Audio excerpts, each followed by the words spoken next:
Hello friends, again welcome to Fun Study. My name is Jas Agrawal and we will study here BSc first year physics. तो friends आज हम शुरू करने वाले हैं physics का एक नई यूनिट ऑसिलेशंस, और इसका पहला कॉन्सेप्ट है differential equation two the simple harmonic oscillator, और उसका हम इसका सॉल्यूशन भी पढ़ेंगे। तो चलिए शुरू करते हैं। तो यहाँ पर थ्योरी लिखी हुई है, मैं आपको एक्सप्लेन कर देता हूँ। A system executing simple harmonic motion is called the simple harmonic oscillator. एक ऐसा सिस्टम जो सिंपल हार्मोनिक मोशन को एग्जीक्यूट करता है, सिंपल हार्मोनिक मोशन जिसमें होते हैं, जिसमें सिंपल हार्मोनिक ऑसिलेशंस हमें दिखाई देते हैं, उसको हम सिंपल हार्मोनिक ऑसिलेटर कहते हैं।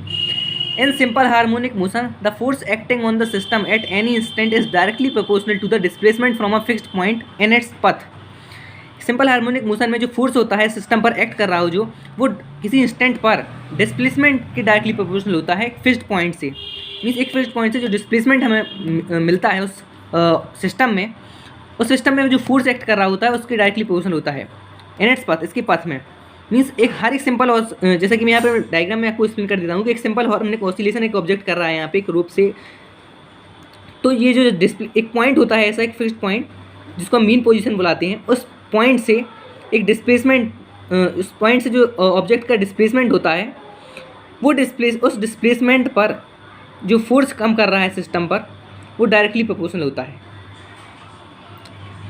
तो the direction of this force is toward that point, और जो डायरेक्शन होती है इस फोर्स की उस पॉइंट की ओर होती है। दस the system executes motions under a linear restoring force. ये जो सिस्टम जो मोशन एग्जीक्यूट करता है सिस्टम, वो एक लीनियर रिस्टोरिंग फोर्स के द्वारा करता है। मीन्स यहाँ पे एक लीनियर रिस्टोरिंग फोर्स एक्ट कर रहा होता है जिसकी वजह से जो सिस्टम है वो मोशन एग्जीक्यूट करता है। If the displacement of the system from a given fixed point is x, यदि हम कंसीडर कर लें कि जो डिस्प्लेसमेंट है सिस्टम का एक गिवन फिक्स्ड पॉइंट से वो एक्स है, और the linear restoring force is minus k x, और जो लीनियर रिस्टोरिंग फोर्स है वो माइनस के एक्स है, तो वेयर के इज द कॉन्स्टेंट, जो जहाँ पे के कॉन्स्टेंट है जिसको हम बुलाते हैं force constant.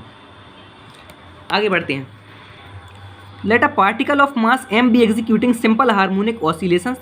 The acceleration of the particle at displacement x from a fixed point will be d square x by dt square for this point. माना कि एक पार्टिकल है जिसका मास स्मॉल m है, वो सिंपल हार्मोनिक मोशन ऑसिलेशंस में execute कर रहा है। मीन्स एक पार्टिकल जिसका मास m है, ऑब्जेक्ट का जो पार्टिकल है वो सिंपल हार्मोनिक ऑसिलेशन एग्जीक्यूट कर रहा है। तो the acceleration of the particle at displacement x from a fixed point, तो जो एक्सीलरेशन होगा उस पार्टिकल का डिस्प्लेसमेंट x से एक फिक्स्ड पॉइंट है जो कि वो हो गए d square x by d t square for this particle. इस पार्टिकल के लिए हम जानते हैं according to Newton second law, एक न्यूटन का जो सेकंड लॉ हमने पढ़ा था पहले 11th में पढ़ चुके हैं हम, पहले भी पढ़ा होगा आपने। The force acting on particle equal to mass into acceleration. Force acting on particle जो होता है वो होता है मास इंटू एक्सीलरेशन, मास और एक्सीलरेशन का प्रोडक्ट। यहाँ पे मास हमने स्मॉल m कंसीडर किया है पार्टिकल का, और जो एक्सीलरेशन है वो d square x by d t square है, तो इन दोनों का product. Hence equation of the motion of particle, तो equation of motion of particle को हम इस तरीके से निकालेंगे। Restoring force directly proportional to minus displacement. जैसा कि हमने यहाँ पर इस जो थ्योरी में पढ़ा है, रिस्टोरिंग फोर्स जो होता है वो डायरेक्टली प्रोपोर्शनल होता है यहाँ पे माइनस डिस्प्लेसमेंट की। यह नेगेटिव साइन इसलिए होता है क्योंकि रिस्टोरिंग फोर्स और डिस्प्लेसमेंट दोनों की डायरेक्शन अपोजिट है। मीन्स डिस्प्लेसमेंट इस साइड हो रहा है आप मान सकते हैं, और जो रिस्टोरिंग फोर्स है ऑसिलेशन का वो दूसरी साइड है। मीन्स डायरेक्शन अपोजिट है, इस वजह से यहाँ पर नेगेटिव साइन आता है। तो फोर्स यहाँ पे हमने फोर्स निकाला है m d square by x by d t square, और डिस्प्लेसमेंट हमारी x है कंसीडर कर लिया हमने जो, तो directly proportional to minus x. तो m d square x by d t square equal to minus k x, k constant है यहाँ पर। अब ये m हम चाहें तो इस साइड ले जा सकते हैं, तो d square x by d t square equal to minus k m by x हो जाएगा, के बाई एम इंटू एक्स हो जाएगा। इस जो ये क्वान्टिटी आएगी इसको हमने ऐड कर लिया इस साइड, तो d square x by d t square plus k x upon m equal to 0, और के बाई एम जो कि एक कांस्टेंट टर्म है। मीन्स के तो कांस्टेंट है ही और मास भी कांस्टेंट होता है, तो इनको हम लेट्स कर सकते हैं ओमेगा स्क्वायर। तो d square x by d t square plus omega square x equal to t, ये हमारी डिफरेंशियल इक्वेशन आ चुकी है सिंपल हार्मोनिक ऑसिलेटर के लिए। तो हम इक्वेशन फर्स्ट डाल देते हैं और आगे सॉल्यूशन की तरफ बढ़ते हैं। जैसे मैंने आपको बताया omega square equal to k by m. Equation first is called the differential equation of a simple harmonic oscillator. जो इक्वेशन फर्स्ट है वो डिफरेंशियल इक्वेशन है एक सिंपल हार्मोनिक ऑसिलेटर के लिए। Solution of differential equation, equation first multiplying by 2dx by dt we get. इस equation में हम 2dx by dt से मल्टीपल करें इक्वेशन फर्स्ट में, तो ये इक्वेशन कुछ इस तरीके से आ जाएगी 2x by dt dot d square x by d t square plus 2dx by dt omega square plus omega square x equal to 0। तो गौर से देखें तो यहाँ पे जो d y by d x को हम बाहर ले लेते हैं, d y by d t, माफ़ कीजिएगा, d y by d t और d x by d t 2 मिल जाएंगे हमें, तो इस दोनों का स्क्वायर हो जाएगा 2। यहाँ पे हमने दोनों कॉमन लेके डिवीज़न कर दिया है साइड 0 में, तो कोई फर्क नहीं पड़ेगा। D y by d t into d x by d t का whole square plus omega square d y by d t of x square, यहाँ की चूँकि 2 एक्स मिल चुके हैं हमें, एक्स मल्टीपल हो जाएंगे, एक्स स्क्वायर हो जाएगा।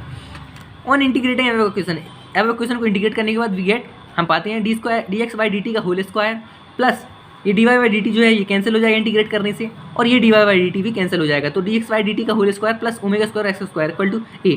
चूँकि हम जानते हैं इंटीग्रेशन के द्वारा इंटीग्रेशन के बाद किसी भी इक्वेशन का इंटीग्रेशन करने के बाद एक आर्बिट्रेरी कांस्टेंट आता है, तो यहाँ पे हमने ए कंसीडर कर लिया उस कांस्टेंट को, और इस इक्वेशन को हम इक्वेशन सेकंड दे देते हैं और आगे बढ़ते हैं। At the position of maximum displacement that is x equal to plus minus a, velocity of particle d x by d t equal to a 0। तो जो पोजीशन है मैक्सिमम डिस्प्लेसमेंट की x equal to plus minus a हमने consider कर लिया, velocity of particle d x by d t equal to 0 means जब displacement maximum होगा, यहाँ पे हमने इस डायग्राम में जैसा कि आपको बताया, जब डिस्प्लेसमेंट मैक्सिमम होगा मीन्स बी से लेकर ओ तक जब हम डिस्प्लेसमेंट लेंगे तो वो मैक्सिमम डिस्प्लेसमेंट होगा, तो इसके लिए जो हमारा जो वेलोसिटी होगी वो 0 हो जाएगी, D x by d T 0 होगा। तो दस फ्रॉम इक्वेशन सेकंड, इस इक्वेशन सेकंड से हम ये दोनों वैल्यू पुट कर देंगे, एक्स इक्वल टू ए और d x by d t equal to 0, यहाँ पे प्लस माइनस ही पुट कर देंगे। तो चूँकि स्क्वायर है तो माइनस, अगर माइनस भी लेंगे प्लस भी लेंगे तो दोनों की वैल्यू सेम आएगी। तो 0 plus omega square A square equal to A equal to omega square A square. अब इस ए की वैल्यू को हम इस इक्वेशन में फिर से पुट करेंगे, putting the value of a in equation second we get d x by d t का whole square plus omega square x square equal to omega square A square. इस term को हम दूसरी ओर ले जाएंगे, सब्ट्रैक्ट कर देंगे, ओमेगा स्क्वायर कॉमन आएगा और इक्वेशन कुछ इस तरीके से बनेगी, d x by d t का whole square equal to omega square A square minus x square. Velocity of particle d x by d t, हम जानते हैं वेलोसिटी ऑफ पार्टिकल का फॉर्मूला होता है d x by d t, square cancel होगा यहाँ पे मीन्स स्क्वायर रूट लेंगे, तो d x by d t equal to omega under root A square minus x square, ये हमारी वेलोसिटी ऑफ पार्टिकल आ जाएगी। इसको हम इक्वेशन थर्ड दे देते हैं। जो एवब इक्वेशन है, जो दी गई इक्वेशन है वो वेलोसिटी ऑफ पार्टिकल के लिए है इक्वेशन, जो कि पोजीशन एक्स पर है, पोजीशन एक्स पर वेलोसिटी ऑफ पार्टिकल। जो एवब इक्वेशन है वो हमें पोजीशन एक्स पर वेलोसिटी ऑफ पार्टिकल को टेल्स करती है, मीन्स बताती है हमें। फ्रॉम इक्वेशन थर्ड, इस इक्वेशन थर्ड को हम कुछ इस तरीके से लिख सकते हैं, d x by under root A square minus x square equal to omega d t. Again integration, इस इक्वेशन को हम फिर से इंटीग्रेट करेंगे, तो यहाँ पे इंटीग्रेट करने के बाद फिर से कांस्टेंट आएगा आर्बिट्रेरी, जिसको हमने फाई से यहाँ पर डिनोट किया है।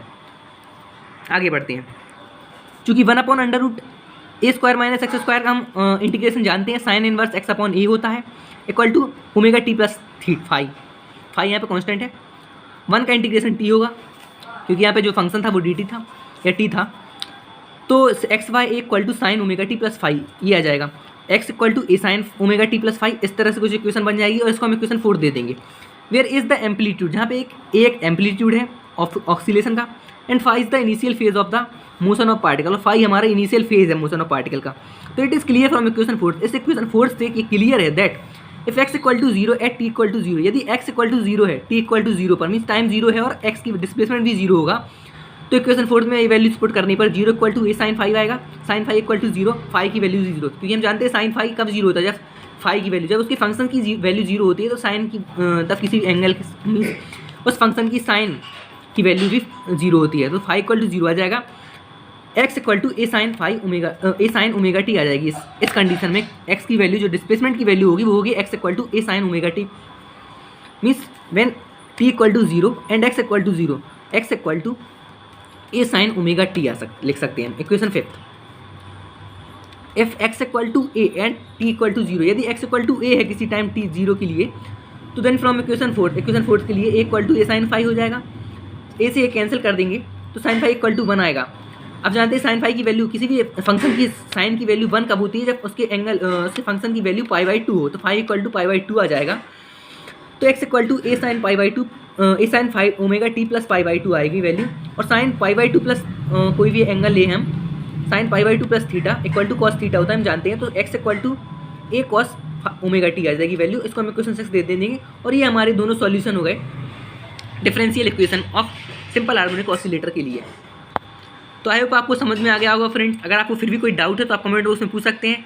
And thanks for watching this video, and for more such videos you can subscribe our channel. And thanks for supporting.